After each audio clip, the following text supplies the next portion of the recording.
At ano naman ang balak niyang gawin dyan? Ngayon na.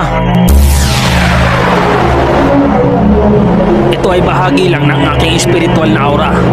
Pero labis ito para kay Hisoka. At sapat lang ang aurang ito para magamit niya ang kanyang tunay na abilidad ng mas matagal at mas malakas. At isasabay ko naman dito ang Divine Shield and Secret Spirit.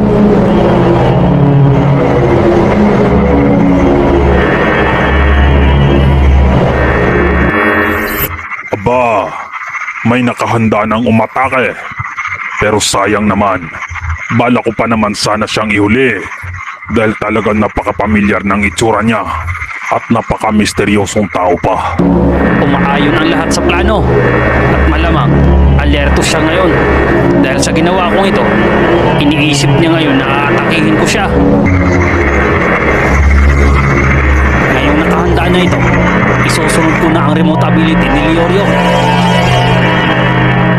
Ito ang unang pagkakataon na gagamitin ko ang remote ability na may ibang kasabay na abilidad.